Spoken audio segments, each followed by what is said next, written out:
I think the job of being a teacher is so rewarding in so many ways.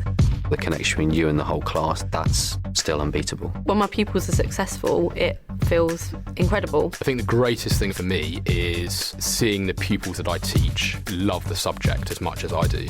I don't think there's any other job where you get the same satisfaction. That's why I chose to teach.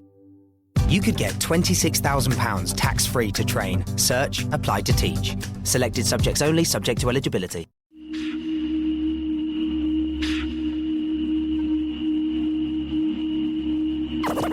Ladies and gentlemen,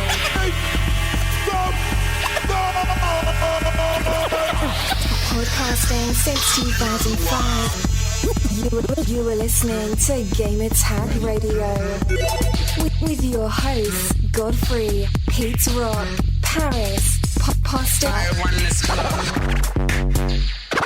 Come on.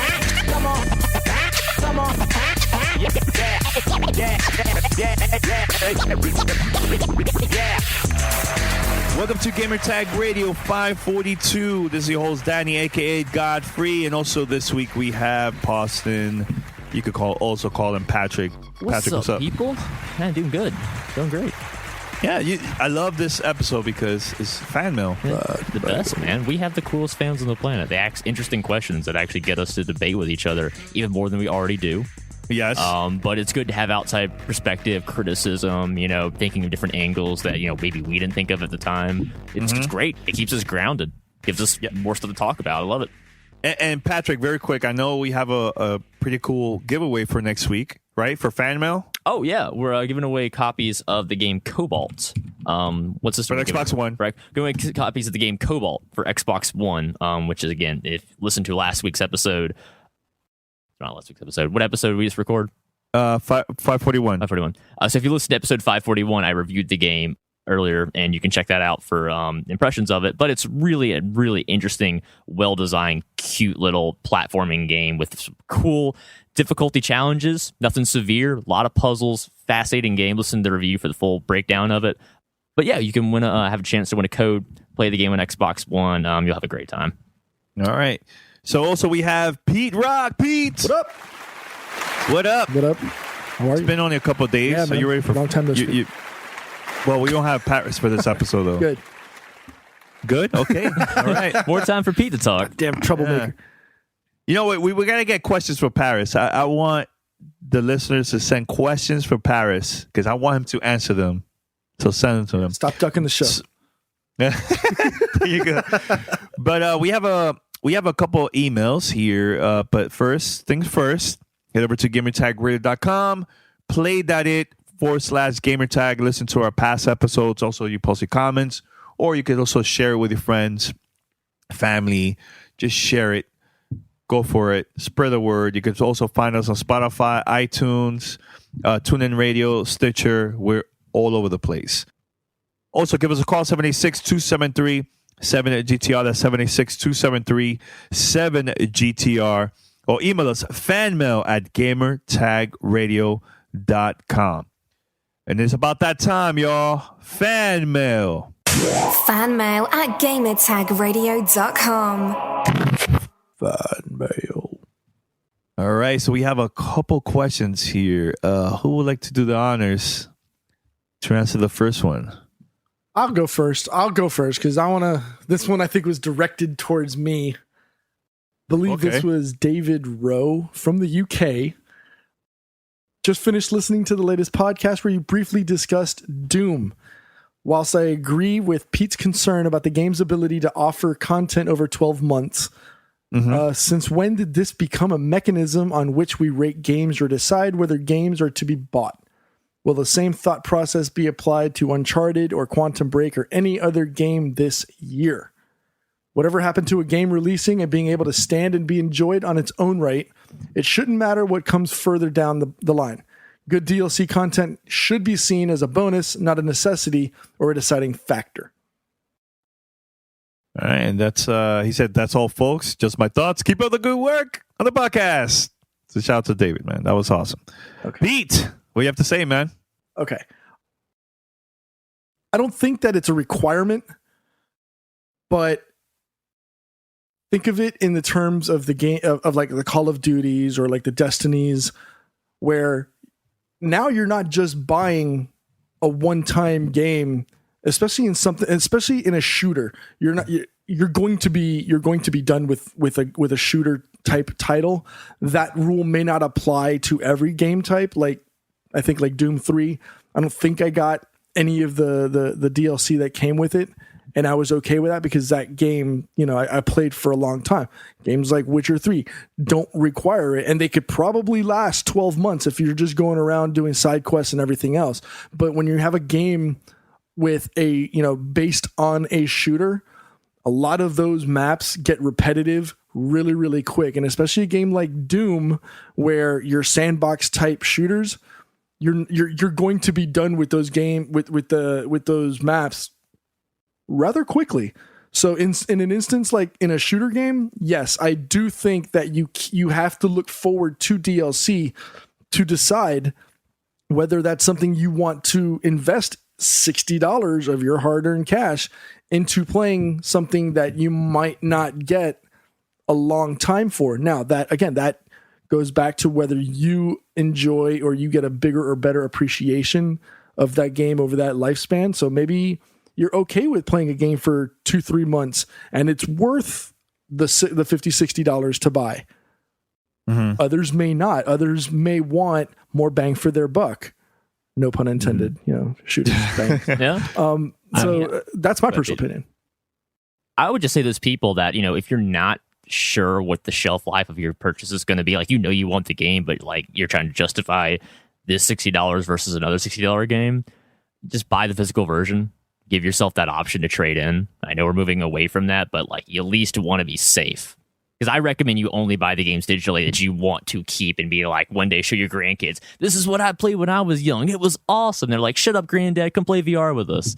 But the point is, it's all about how much fun you have with the product. And for me, Doom is a $60 game I have no issue with. I know I will get my money's worth out of it because the Snap Maps feature, which is the ability for the fans to make new multiplayer maps,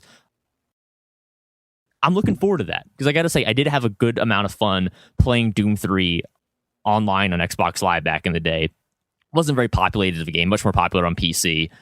But still, it was a fun game because it was a corridor shooter, Twitch-based. Quake had died with Quake 4 beforehand, so we really didn't have anything to take its place. So I think Doom 4 is now perfectly set up to fill that void that we don't really have those types of shooters anymore. We keep trying to add RPG stuff to every other shooter out there to make it more a more immersive experience, make it longer experience. So I think you're going to get your 6-hour campaign out of Doom 4. You're going to have your multiplayer maps, probably like 10 or 15, whatever at launch, and then the ability for the tools are there for the plans to make new maps, new game modes, new modifications. So I think the game's good. I don't know if I really would even buy DLC for this game because there's going to be so many games coming out this year that I really doubt that I'm going to be pulled back to play Doom again when other games come out. So, Doom's going to be great, but again, we're not talking about a game that's going to steal me away from other games. So it's just going to be another great game in a whole series of great games coming out this year. So I got no issue with it, but I totally understand people that could wait and say, it's not worth 60. I'll wait till it's 30. That's fine. It's primarily a single player game. You're not going to miss much by waiting. Multiplayer population is going to be there regardless. You're always going to have that niche following for games like this. So I think you're good either way.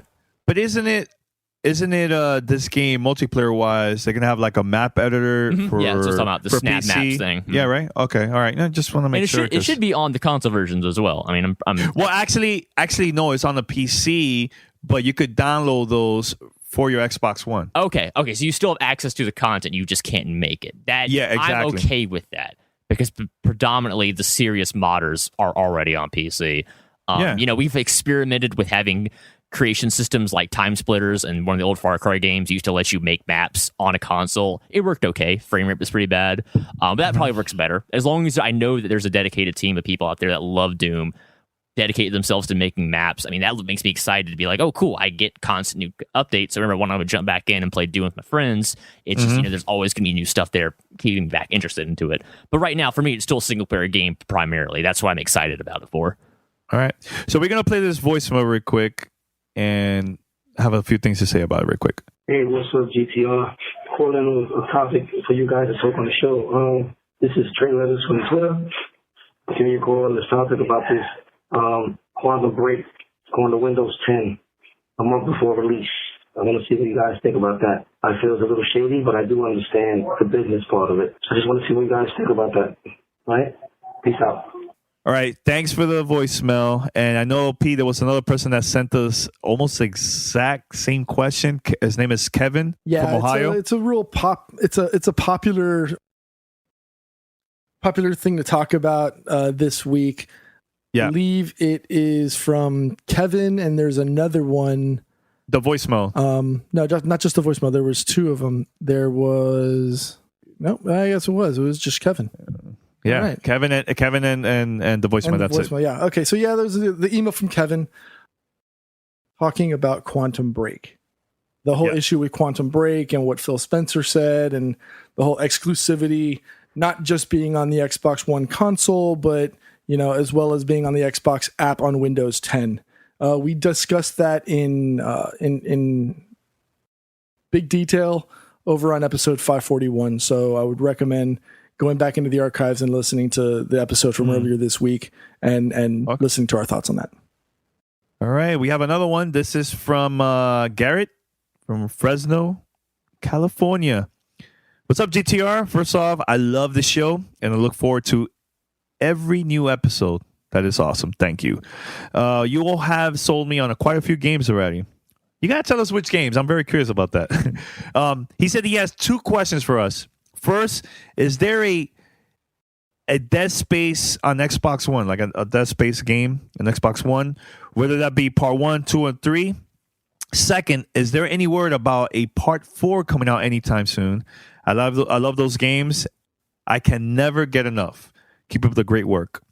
Pete, I know you was the first person, the whole GTR crew, that got to see this game first back in the days. Mm-hmm.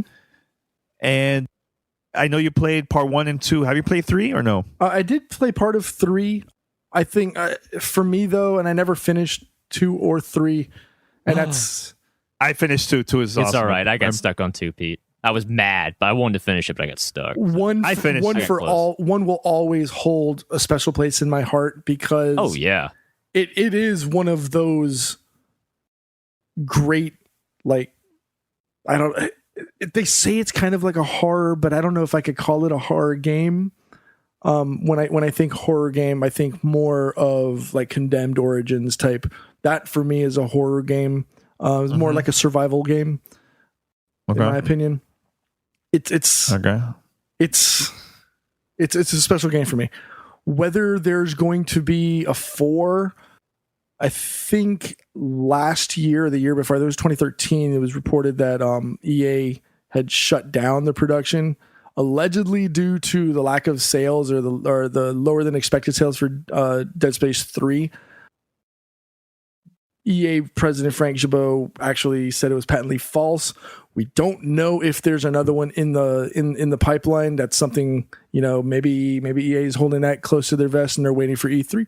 Who knows? Maybe we'll hear something about that. It's pure rumor, so don't go running with that to your friends and jumping all over Twitter saying I said it.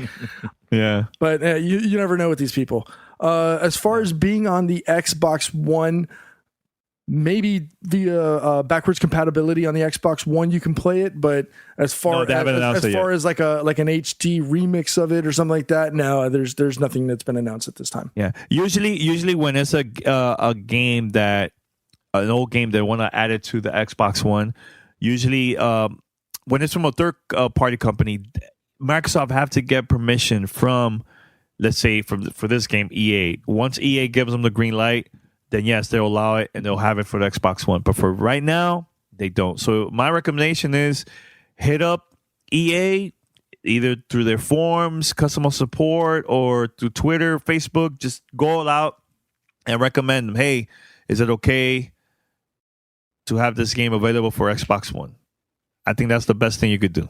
So we'll see in the future. So we'll be right back after this.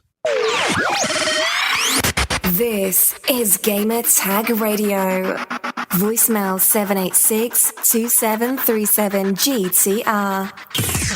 Gamers, there's so many games that's coming out this year, and we have those times where we need a little extra money.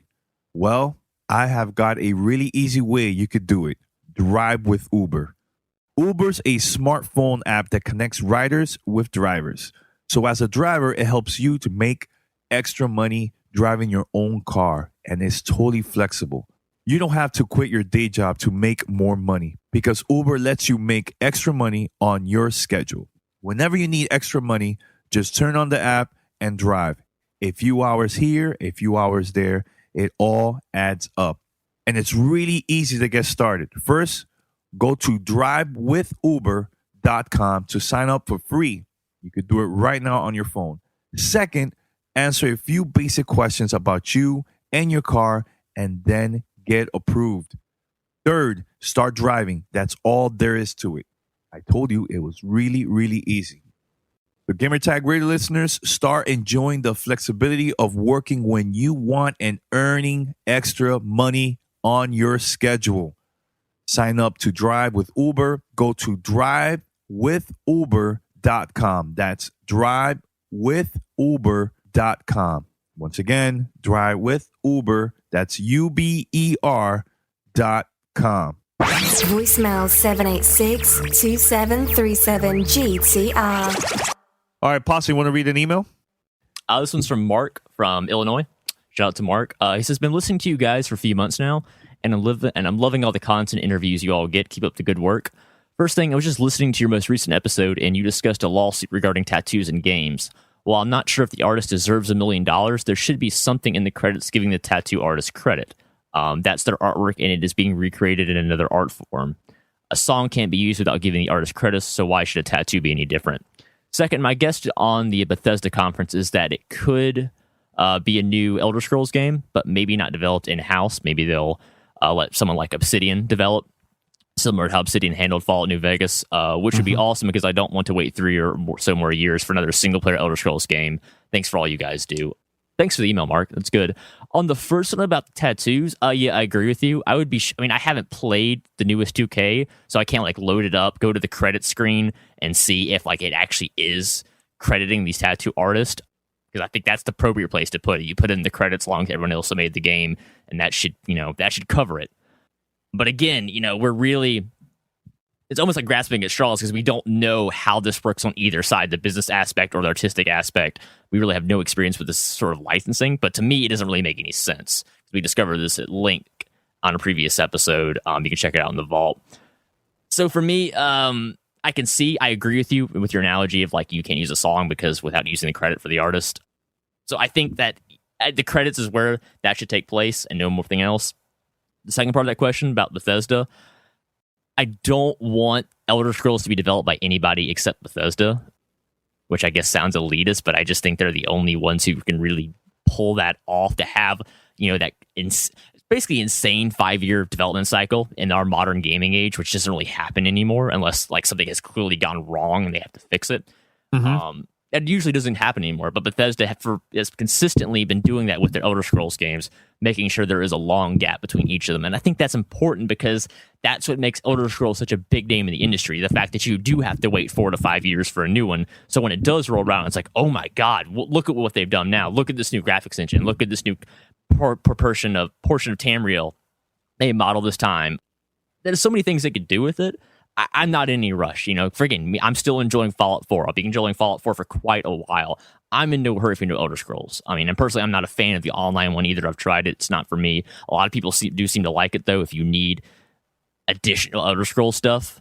So I don't want that to happen. I know that I guess that sounds selfish, but I just think Elder Scrolls is a very special property. Every game has been brilliant in its own way. You can debate that as much as you want, but I think they've all produced excellent games from 1 to 5. So I want 6 to be just as impressive as Skyrim was, as Oblivion was, as Morrowind was, as they came out. So that's just my personal opinion. I'd rather wait and then be blown away when they do show off the next one. I don't know. Like I said in the last show last week, I think, and this is my opinion, I have been wrong in the past. I know, shocker. I still think that is going to be the drop, the mic drop for Bethesda at E3. I really do, simply because it's although people have tried pointing out that there's a specific pattern to the way, was it what's his name, the head of Bethesda, that they like to drop games. I want to say it's like Thomas or something like that, the owner of Bethesda. But I want to say that they have like a specific, like every 4 years is when they do it. I think that's something that, and I don't think it's the same exact development team that works on both. It's they have their own distinct teams working on the two big IPs. So I don't see why they couldn't. And why they couldn't work on them concurrently at the same time. It's not like they've got very, very limited staff to work on games. So I would like to see. No, and you're right. That is the cost-efficient option because they already have the engine from Fallout 4. They could just carry over and just make it fantasy themed. But that's a lot of the criticism for Elder Scrolls has been leveled to the fact that they've been using that same game Brio engine pretty much since Oblivion. And everyone's been giving them hell about it. Been using the same engine for over 10 years now. Maybe it's time to do something different. And to be fair, there are some unique aspects of Fallout 4's Game Brio engine that adds new animations, new stuff I haven't seen before in past games. But usually you have that weird thing where like the NPCs in Elder Scrolls look like the NPCs in Fallout. They act the same, they move the same. It's really weird and robotic. You don't really feel like you're actually in a living, breathing world when you're talking to people. You sure do when you're running around and doing stuff. But the people always felt like the weirdest, especially when you compare it to like The Witcher last year, which just like killed it in terms of character personification, voice acting. And then you go to Fallout and it just feels a little stiff and awkward. So, I mean, yeah, it would make the most amount of sense financially to just take Fallout 4's engine, make Elder Scrolls 6 on it, push it out the door in like a year and a half, 2 years. Everyone goes crazy for it. I wouldn't be as happy, honestly. I still think the appeal of Bethesda is the fact that they can get away with having long development cycles. And I think, just like what Ubisoft is doing with Assassin's Creed, Elder Scrolls needs a break to really evaluate what it wants to be. Because when you look at what Skyrim was compared to Oblivion, and you look at what Fallout 4 was compared to Fallout 3, they're moving in some radically different ways compared to like their traditional RPG roots are. A lot of the hardcore fans are not okay with that. It is bringing in new people, but you don't want to push the game so far where it loses what makes it unique. Because at that point, Mass Effect 4 is going to sweep in and just wipe the floor with it. Because, don't try to do what your competitors are doing. You have a golden formula there. Do what you think would be best. But for God's sakes, please think about making a new engine. Because you want people to be like, oh my God, like when Oblivion was the first announced, everyone lost their minds at how good that game looked because that was a brand new engine for 2005. I think it's been 10 years. They need to do the same thing again and just go back to the drawing board, make that new engine, and just put it out there. Because it can really knock it out of the park if they want to, but they can phone it in too. Either way, are valid options. All right, so this one here is from Jason from the Rhondda Valley in Wales. Ooh, shout to him. Yeah, shout out. Welcome to the show. Listen to the show for 3 years now. It's the first time I've put finger to keyboard to get in touch. Love listening to your show every week. It's great that you keep the consistent level of quality discussion even in the quieter times of the gaming calendar. Whilst 2015 was the year of Paris, definitely feel like 2016 is Patrick's year. You've come on in leaps and bounds over the past months. I look forward to 2017 being the year of Pete Rock and Danny. Well, every year is the year of Danny. Well, thank you. Yeah. All right, so here's his question. As a recent convert to the PC Master Race from PlayStation 4, I have a question on upcoming FPS releases. I've become accustomed to using a controller over the years with many hours put into Destiny, and before that, the Killzone series. I've got my eye on upcoming releases, particularly Doom and Overwatch. In your humble opinions, would I be at a disadvantage using the controller as opposed to keyboard and mouse? Whilst never being better than average in even my favorite multiplayer games, I'd hate to go online with my controller in hand and constantly get my rubbed face in the dirt. Keep up the great work. Peace out. That's a great question. Jason, I know Paris isn't here, and I know he'd probably have the same answer that myself or what Patrick is about to say, but I hope you like the face of dirt because you're going to get worked. And I believe the appropriate term is wrecked online. If you capital think, R, capital E, capital K, capital absolutely. C. And if you think, and that's no offense to you, but if you decide to bring, it's like bringing a stick to a gunfight. now hold up. Now let me play the other side of this. Now we're the good cop, bad cop here on FPS. I'm the bad cop. I think on Doom you're going to be fine, Jason. Honestly, I played majority of my Doom 3 experience with the Xbox controller. I didn't have any issue playing with other people. Yes, you're going to be at a disadvantage in terms of how fast you can turn around, but in a game like Doom where you're all in corridors and hallways, not that big of a deal, honestly. Overwatch, yes. I would not recommend playing Overwatch with anything other than mouse and keyboard because of how technically fast-paced that game is and how it's, because it's MOBA-like, you need access to everything at the same time. And obviously, if you are used to the controller, that's not going to be an issue for you. You're going to know how to play. It's going to be natural to you. You're just going to be at a supreme disadvantage in a MOBA-like game where reaction time is everything. I think given equal skill level, the reaction time always is going to push you over. I think the best way to say it is single player PvE, go controller, PvP, go keyboard and mouse. Do you see yourself, Pete and Patrick, do you see yourself playing, let's say, Destiny, let's say it's on the PC, mouse and keyboard? Yes. Would you play that game? Yes. I would try it just to try something different, but I probably would end up defaulting actually to the Xbox controller, even though I'm a PlayStation Destiny gamer. I do prefer Destiny on the Xbox One controller because it feels very Halo-like, and I like that a lot about playing a Bungie game with the traditional Xbox controller. So, I mean, I would try mouse and keyboard just because, I have it on PC. Why not mess around with it? But I would pretty quickly default back just using an Xbox controller because that's my personal preference for games like that are very floaty and you can jump around. And that to me is more fun with a controller than it is with the mouse and keyboard. That's my preference. I'm going to keep it straight up with you guys. I suck playing keyboard and mouse. It's a learning experience. I prefer a controller. I don't care if it's PlayStation, Nintendo, or Xbox, whatever. Like, I prefer a controller. I tried so many times to play mouse and keyboard. Yeah. I'm just really, really Danny, bad what with you that. have to do is basically you have to throw yourselves into the lion's den and play something like Counter-Strike, where you're literally going to get worked game after game, but you'll pick it up. You'll learn, spatial awareness, reaction time, how to move, when to move, how loud your footsteps are, all these like things that you don't really think about on console gamings because it's traditionally you're playing it because it's fun with your buddies.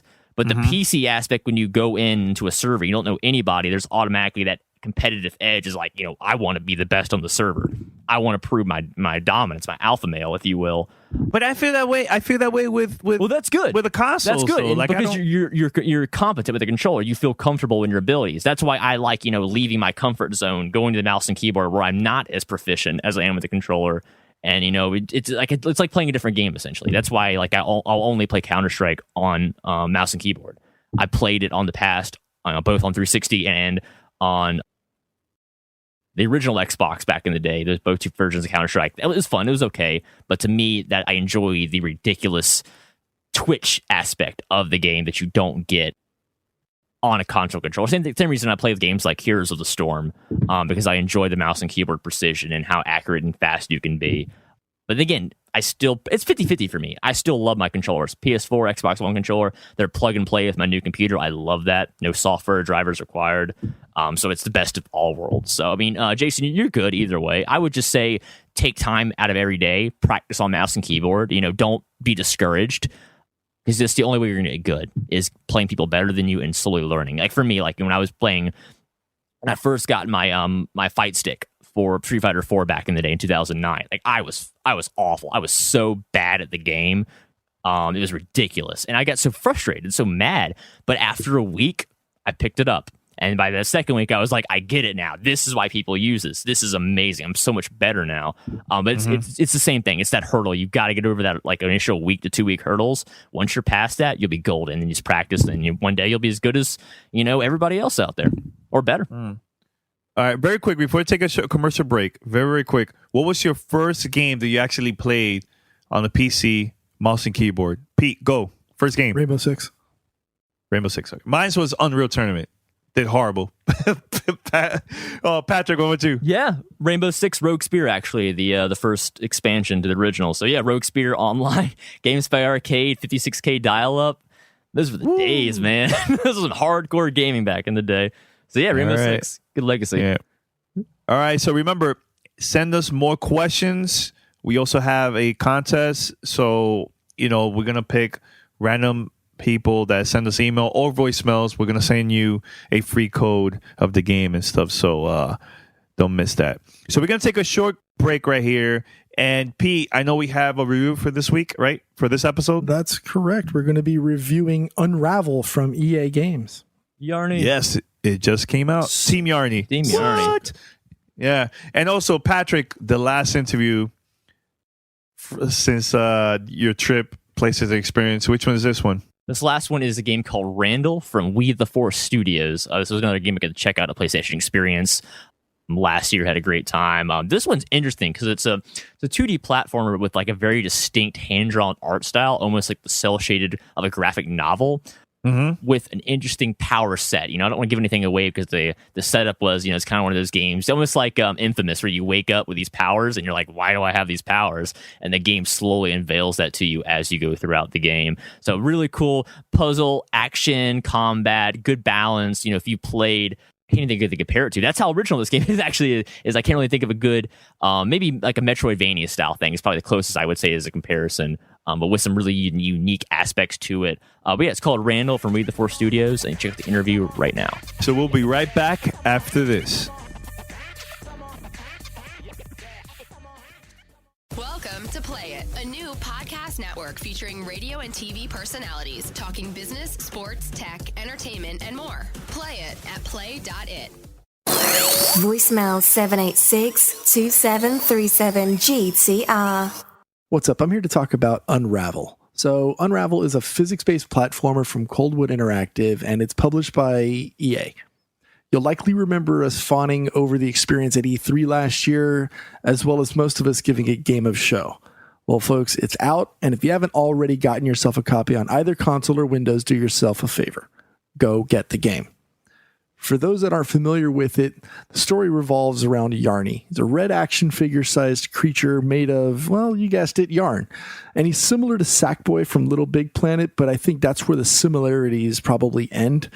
While your goal is similar, you have to traverse the world using, well, yarn. The story and everything else about the game is just so much more. And the yarn isn't unlimited, so you have a finite amount of yarn to traverse back and forth. And you'll have to get from point A to point B to point C and look for these red glowing balls of yarn. And you'll use those to refill your yarn source, or you end up getting stuck wherever you're at and you have to end up going back. And that's where the physics component typically comes into play. So you can launch your yarn string, you can swing around, and you can make bridges and things to traverse or get to the next part of the game.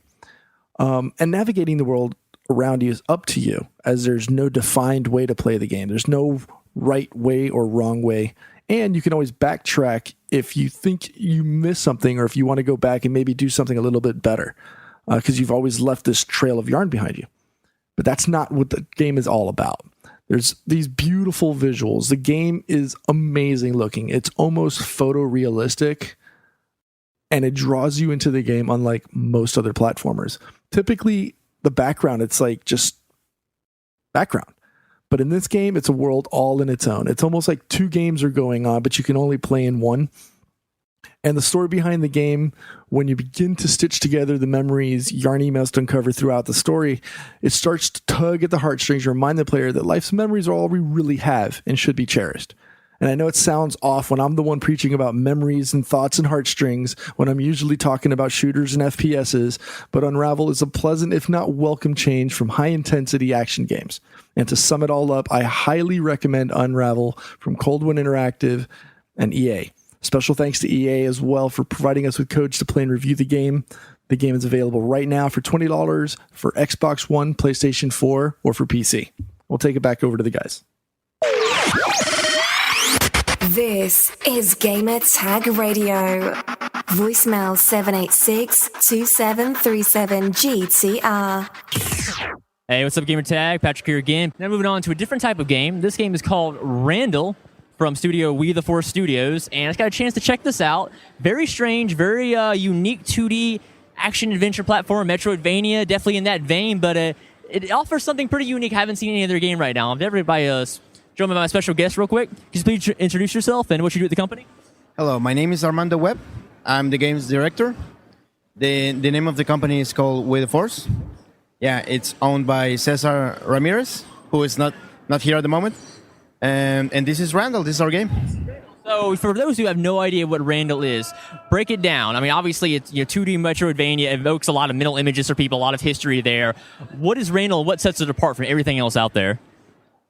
So, we were going for a game that was a little harder than usual. We really like hard platforming games. So we definitely introduced that element into this game. Yeah. Also, the main the main mechanic of the game is the fact that you can control the enemies in the game. By controlling, I mean playing the way they are, right? In fact, we're even preparing these spreadsheets where you can see the abilities of the enemies and how to perform them. So in the end, you don't just learn how to use one character; you learn how to use plenty. I mean, obviously, set it up real fast. Randall's the main character. How does the story begin? How does the plot set up for this for you to take control of Randall? Okay, so the setting is the world is in the future, right? But it's kind of a dystopian future. It's a little rundown and it's not so progressive and polluted, dirty, ugly. So you begin as Randall and you wake up and you have no idea what's going on. Okay. You have no recollection what happened to you. The only thing that you can hear is the voice. It's a voice inside your head that tells you what to do. A little sarcastic, a little mean-spirited, but in the end, kind of like your pal. Yeah. As you go along, it becomes the narrator, and it becomes it's in charge of tutorials. Okay. But then, as the story progresses, you start to realize that maybe this guy's not my friend. Okay. I like the setup already. So obviously this game is very heavy with the platforming. You have a combat system in as well. Randall has melee attacks he can use. But like you said, the crux of it is you have that psychic ability to stun the opponent, and then you can mount them and you gain their ability set. So like the way you described it was basically like, where other games would basically hand you power-ups and abilities throughout. This one, you're just presenting the new enemies with the new abilities, right? Right, exactly. You stop giving Randall new tools at some point, and then you give him the enemies, and then you can, it presents a little bit of difficulty for the player because you don't just have that ability for free. You have to every time control an enemy, which can be hard. Also, it's a little bit hard in order to create scenarios in which you could use those tools, because if we create an experience in which you could easily you could hardly pass it as Randall, but you could easily pass it as an enemy, it's not really that fulfilling. You need to have several ways to do it.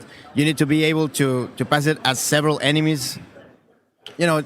It's being hard, but I think it's going to be worth it. Yeah, I think so too. I mean, I got a chance to play a little bit of it, and I can immediately see the fun of possessing power steps. Like right now, I'm watching someone else play, and there's a flying ability enemy that you can take over. Then you have the ability to fly and get through tough navigational traps, other things like that. Any hints you want to give about other enemy types? The two kinds I played, I had a melee enemy that had a range attack and a melee attack, and then a flying one. What other enemies do you want to talk about that we look forward to? Well, we showcase the melee enemy, the flying enemy, and the underground enemy. Yeah, but there's going to be different kinds of enemies that I'm not ready to talk about. But fair enough. But you have a lot of variety there. That because that is the gameplay system. Because you get where other games where you kind of oh man, it does not look fun to fight. In this game, it's like I'm going to take control of that, and then I'm going to fight other things with that. That's what I like a lot. And I saw a little bit of hint at the end because it ended with a boss battle, and you may have said I may be able to play as that boss. Is that true? Yes, exactly. You may defeat the boss and then use him in order to keep going, which is a really strange concept, but we think is going to be awesome. For instance, some boss battles revolve around the idea that they are invulnerable to you, but they are not invulnerable to your mind control. So you can take control of them and then make them hurt themselves in other ways. That's a good system. I'm looking forward to this a lot. Okay, so it's called Randall. When can we expect this to be available? Well, we don't have an exact launching. Still in progress, still work in progress. But we're thinking fall next year. Fall next year, okay, I like that. And it looks like it's a PlayStation 4 and Steam, is that correct? PlayStation 4 and Steam, yes. Excellent. Well, I wish y'all best of luck at the game. I think I'm already really excited to try it because, I'm always into new 2D experiences, and I know, I'll post a trailer up, but, just the visual style of this game is so unique. The main character really just pops in front of the art style. I mean, did y'all have a tough time designing Randall? Did you have to go back to the drawing board a couple times? Did you have, an original vision of, we want him to look this way, we want to design the game with this style? Yeah, it's been hard because we originally wanted the game to look completely two-dimensional. And, it's really hard to create 3D models that look two-dimensional. But fortunately, the artists that have worked with us, they are very talented. And they are, very much. The proof is right there on what I'm looking at right now. It looks fantastic. Again, it's called Randall from We the Force Studios. Hopefully we can get it by fall of next year on PlayStation 4 and Steam. But Armando, thanks so much for talking to me, man. I appreciate it. Thank you, man. Voicemail 786-2737-GTR.